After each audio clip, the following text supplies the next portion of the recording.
Ang importante sa ating mga kababayan ay may pagkain sa kanilang hapagkainan.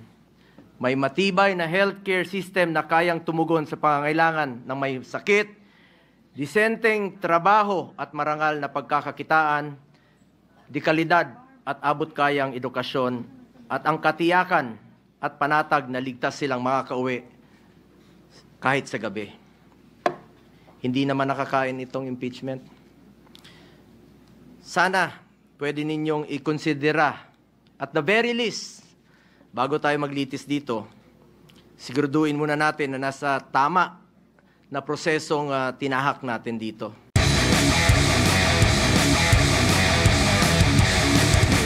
In view of the convening of the impeachment court, I move that the Committee on Rules be discharged with the previous referral of the subject impeachment complaint, considering that the plenary itself, acting as a body, has initiated and ratified the formation of the impeachment court through a direct act.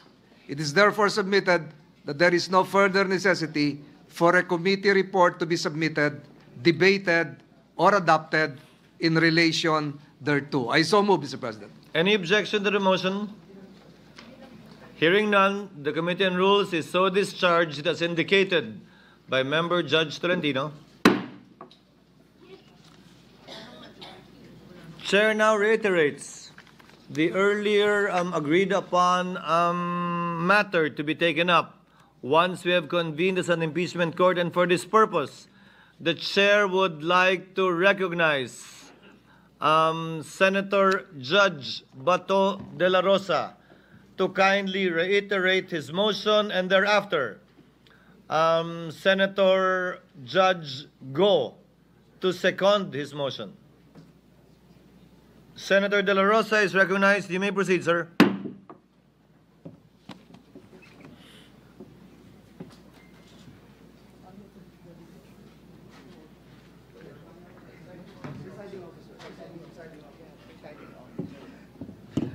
Thank you, Mr. Presiding Officer. Sir.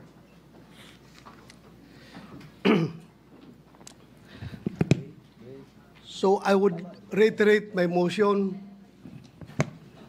The Kindly motion restate the motion you made earlier while the Senate was sitting in plenary session. Yes, Mr. President. In the spirit of true action, therefore, allow me to end by moving. I respectfully move that in view of its constitutional infirmities and question on the jurisdiction and authority of the 20th Congress, the verified impeachment complaint against Vice President Sara Zimmerman Duterte be dismissed. I so move, Mr. President. Mr. Presiding Officer. Senator Go is recognized for his seconding speech. Rather, Senator Judge Go is recognized for his seconding speech. Mr. Presiding Officer, I just wish to give my remarks and second the motion of Senator Judge Bato de la Rosa. I agree with the motion of Senator Judge Bato. Ang gusto nating kalabasan ng paglilitis na ito ay hustisya, hindi politika. Mararating lang natin ito kung masasagot ang mga katanungang na hindi nabibigyan ng linaw hanggang ngayon. Kung kaya't sana naman, pag-aralan natin ito ng mabuti. Tama na hindi dapat ito patagalin, pero hindi rin dapat ito madaliin. At the very least, pag-aralan natin ito ng mabuti. Baka naman maaari natin itong ibalik o i-remand muna natin. Tama naman po ang accountability. Huwag lang pong politikahin. May tamang proseso ang impeachment.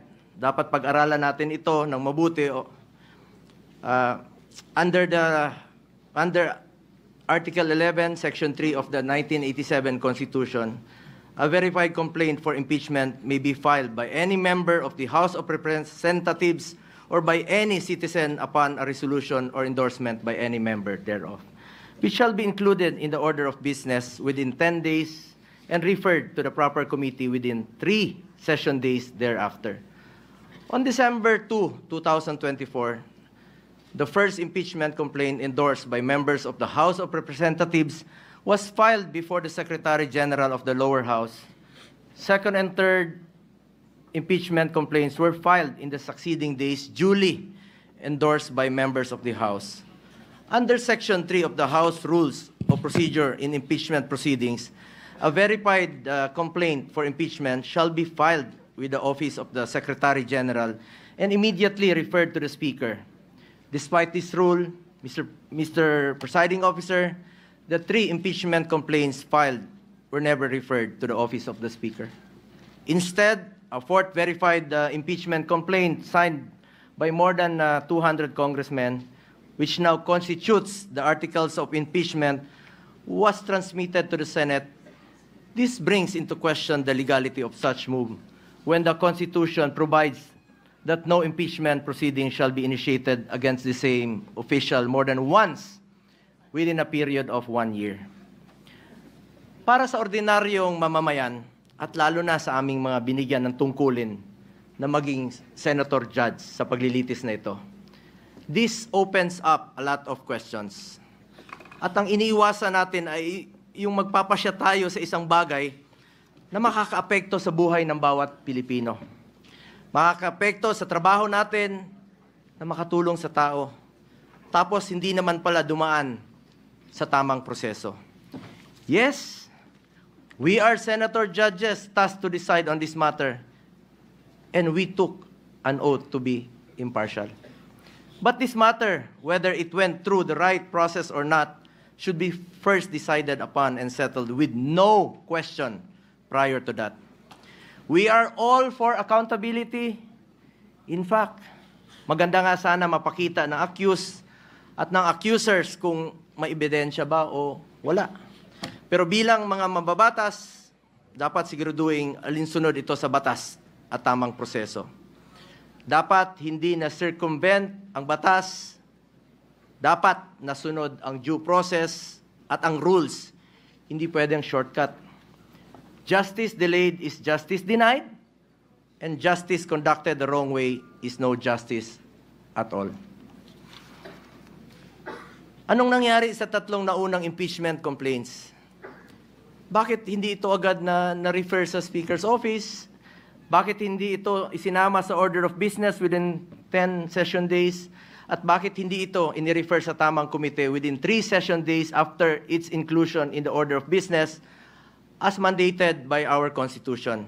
Tila dinrable lang ito at hindi pinaandar ang shot clock. Parang hindi po ma-technical sa oras. Sa basketball nga, hindi pwedeng puro dribble lang. May shot clock po yan. At may oras na dapat mong obserbahan. Pangalawang issue na dapat bigyang linaw ay kung maaari bang tumawid ang impeachment case sa 20th Congress. This is the first time in our history that an impeachment case was filed nearing the expiration of a legislative Congress. The reality is, we do not have enough time to finish the impeachment trial this Congress. Mag-aabot na po ang 19th at 20th Congresses at magkakaroon na ng new set of senator judges by June 30. Maging tayo, hindi magkasundo kung paano bang tumawid ito sa next Congress o hindi. Mr. Presiding Officer, ilan lang po ito sa katanungan na legality na hindi pa nasasagot. Mayroon pa pong pending sa Supreme Court challenging the legality of the impeachment case. Baka masayang lang ang oras natin dito if in the end, this complaint suffers from constitutional infirmities. Let us focus on what is important for our people that we serve. Hustisya sa tamang paraan at serbisyo na makakatulong sa mga Pilipino. Yun po ang kailangan ng taong bayan. Yun ang dapat pagtuunan ng pansin. Mr. Presiding Officer, para sa akin, mas mabuting unahin natin ang tunay nating trabaho. Ang pagseserbisyo sa taong bayan, maraming nasasayang na oras sa isyong ito na hindi naman mapapakinabangan ng ordinaryong Pilipino. This issue has already been too divisive. Ilang buwan na po. Mag-focus sana tayo sa pangunahing mandato ng lehislatura. ang gumawa ng mga batas at magsulong sa mga programa na tunay na tutugon sa mga pangangailangan ng ating mga kababayan, lalong-lalo na po yung mga mahirap at walang ibang malalapitan kundi ang gobyerno. Marami pa pong mga pending bills pa po hanggang ngayon na hindi pa natin natatapos with one working day na lang po. Baka hindi pa po may papasa. At ito po'y mapapakinabangan ng mga kababayan natin. Dapat yan po ang ating unahin. As raised by some of our colleagues yesterday, that in as far as the impeachment case is concerned, based on the results of the recent midterm elections, I believe the Filipino people have decided at ang kanilang desisyon, mas gusto po nilang tutukan natin ang trabaho at serbisyo. Tama na, tigilan na natin ang pamumulitika. 3 taon na lang po, matatapos na ang termino ng Vice Presidente. Election na naman, at antayin nyo lang sana. Ang importante sa ating mga kababayan ay may pagkain sa kanilang hapagkainan. May matibay na healthcare system na kayang tumugon sa pangangailangan ng may sakit, disenteng trabaho at marangal na pagkakakitaan, dekalidad at abot kayang edukasyon, at ang katiyakan at panatag na ligtas silang makakauwi kahit sa gabi. Hindi naman nakakain itong impeachment. Sana pwede ninyong ikonsidera at the very least, bago tayo maglitis dito, siguraduhin muna natin na nasa tama na prosesong tinahak natin dito. At the very least nga, sabi ko, marahil pwedeng ibalik o i-remand muna na ito sa pinagmulan sa House of Representatives dahil marami pang ang katanungan ang legally hindi nasasagot. Mas mabuting siguraduhin natin na sumunod sa proseso ang anumang kaso na ating diringgin para hindi masayang ang ating oras. Sang-ayon po ako na hindi natin ito dapat patagalin. Kahit si Vice President Sara Duterte gusto naman harapin ang kaso, ngunit wala ring dapat may gusto na madaliin po ito. Paano kung magsimula na tayo ngayon at magdesisyon ang Supreme Court na unconstitutional ang ginawang procedure ng House of Representatives? Paano kung sabihin nila na hindi pwedeng tumawid sa 20th Congress? Ano ang magiging aksyon natin?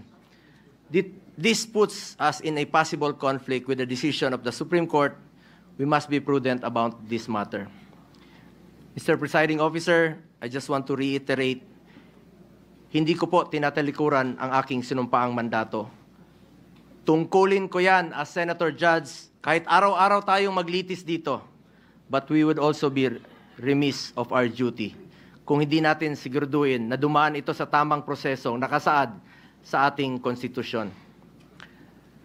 At kilala ko po ang mga Duterte, Mr. Presiding Officer.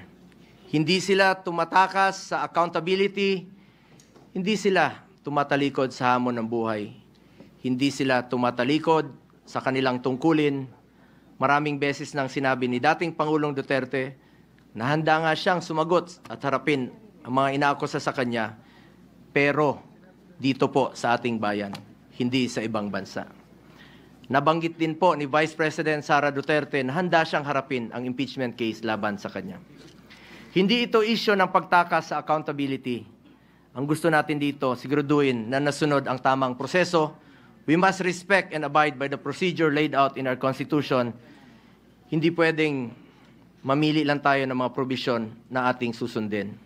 We are all bound to the rule of law and we must follow due process. That is all, Mr. Presiding Officer. Thank you, Senator Go. Before Senator Ontiveros,